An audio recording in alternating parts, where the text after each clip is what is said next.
The African National Congress has removed a loophole in its step-aside rule which previously permitted members facing criminal charges to run for office and then merely step aside from official duties once elected.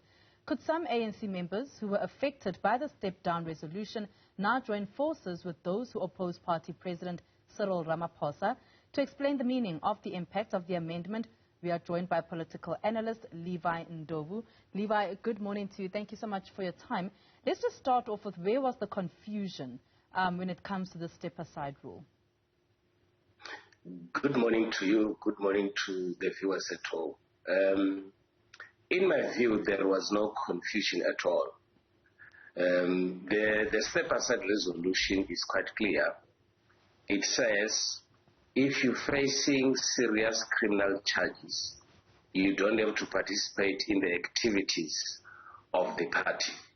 And participating in the activities of the party means not doing anything that is related to the work of the party.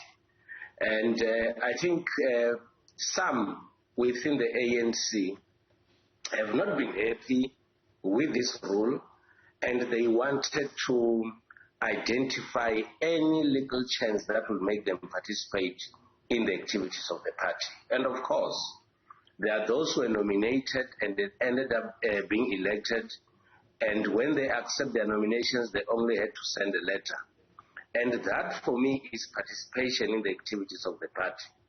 The unfortunate part would have been in the manner in which this rule had to be interpreted to those that were in conference who also knew that they might use this loophole in order to gain access into the party. But I think it's also important that when rules are made, they always have to be amended or changed, because at the same time, there are certain individuals who will take advantages of the loopholes like it actually happened with the ANC.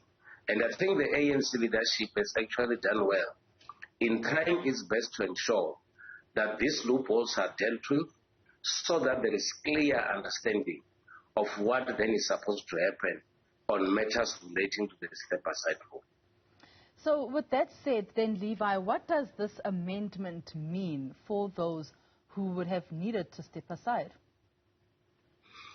Well, the unfortunate part is that this clarity had to be brought in at a time when others had already been elected into the leadership positions.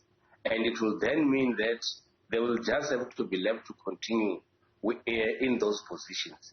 But as they move forward, and as clarified by Paul Mashatile, no one who is on step aside will have to stand or to be re-elected in the positions of responsibility within the party, because that will contradict the step-aside resolution.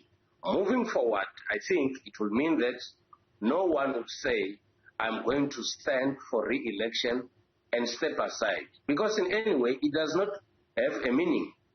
You cannot nominate or elect a person who might then win a position in the party, and at the end of the day, this person does nothing into the party. You actually weaken the same structure that this person is elected into this position. But I think we also need to take another angle when you look at this matter. It says to me that it appears that there are a number of people within the ANC who might not be very comfortable with the step-aside rule, and they would love to continue serving the party, irrespective of the implications that this has on the party and on the governance of South Africa. And that is a quite unfortunate situation that the ANC is facing. Now, this, of course, was re-looked, Levi, after what happened with the re-election of Zandile Gumede and then Mandla Msibi. So, obviously, Zandile in KZN at that conference and Mandla Msibi at the Mpumalanga conference. This was then re-looked, the step-aside rule. But let's take a look at Ace Magashule in this case. What does this tell us about where he currently stands when it comes to his political party? Well, I think if Mr. S. Magashule is still facing his challenges in court, he would then remain as in his status now, you will not be eligible to be nominated or to be elected in any position of responsibility.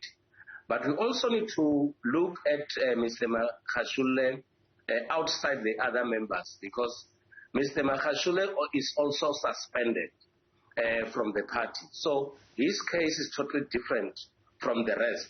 But in my view, as things stand now, Mr. Makhashule is not eligible to be nominated or to be elected to serve in any structure of the party because of the step-aside rule.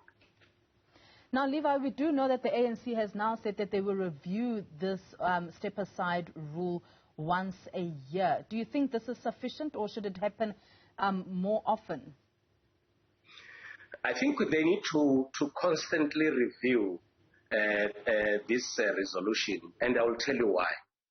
Because there is a possibility that we might find other members of the ANC who might have done certain things that are totally not acceptable to the public and to some members of the ANC, who might then also be required to step aside.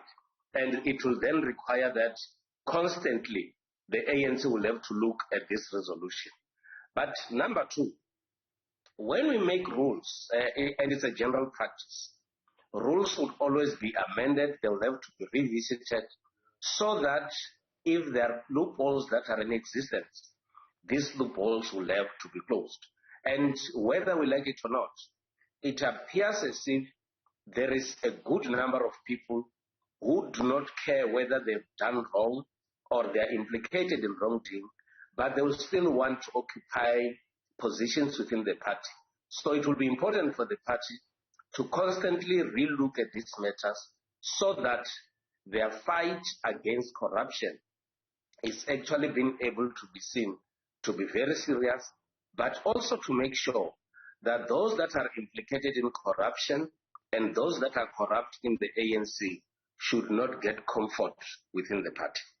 Now, how do you foresee this rule playing out now that we are seeing these state capture reports? I mean, we've got now 4 of 5 waiting for the 5th one, and it continuously mentions people within the ANC that should be investigated. I mean, the recent one bringing up Mosebenzi Zwane. What do you make then of this rule when it comes to this particular, to things such as state capture and the reports that we are seeing that have come out? I think it will depend on what the ANC says. But the resolution says if you are charged or if you are having a criminal issue or a serious issue that is in the court of law, you actually have to step aside. And I think it's also important that we need to look at the issues that relate to ethics.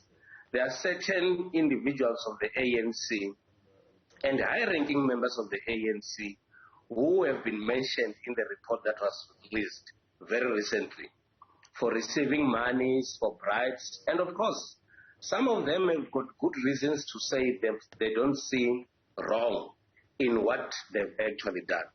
I think it will require now the ethics committee of the ANC to be able to sit down and have a discussion with these people so that as they move forward, they are then able to move forward having been cleared by the ethics committee of the ANC. But of course, those who have to be charged, go to the courts. The step-aside resolution for me, I think will have to be implemented. Another aspect that I think we need to look at very seriously is that the Commission, in its recommendations, has actually empowered the MPA to take action against certain individuals. And I think the ANC will say, let's wait for these people to be charged, and then we'll be able to have the step-aside resolution to be implemented. Now, Levi, we have now understood and we now know that some of those that are against President Cyril Ramaphosa, on the opposing side of President Cyril Ramaphosa, they have said that this step-aside rule is being used to sideline them, especially ahead of the party's conference come December. What do you make of that? Could that be the case here? I would not be surprised by such statements. The ANC has got clear lines that are drawn. There is a line that wants ANC members to be corrupt and to continue with corrupt activities. They want to stay in the party and break all the rules but continuously stay in the party. There are some within the ANC who are saying, we are on the renewal project of the ANC and want to ensure that we regain the trust of the ordinary citizens in South Africa so that they should continue to vote for the ANC.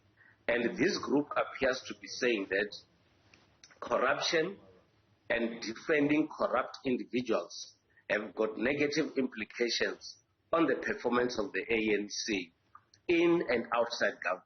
So those two lines are there. And the unfortunate part is that the first grouping would want to continue occupy positions in the ANC, whether it turns the ANC or not, whether people lose trust in the ANC, that other grouping does not appear to care. As long as they are within the ANC, break all the rules and nothing actually happens to them. But very important, the ANC now is talking about the renewal project. And I think this renewal project, as expressed by some within the ANC, would have to clean the ANC, and certain individuals would have to leave the ANC based on how they conduct themselves and how they approach issues similar to corruption. So, of course, there is a possibility of casualties in the ANC, but there is still a possibility of a big a fight within the members of the ANC based on the rules that have been created by the ANC itself. Political analyst Levy Ndou, thank you so much for your time this morning, talking to us around the issue of the ANC's step-aside rule.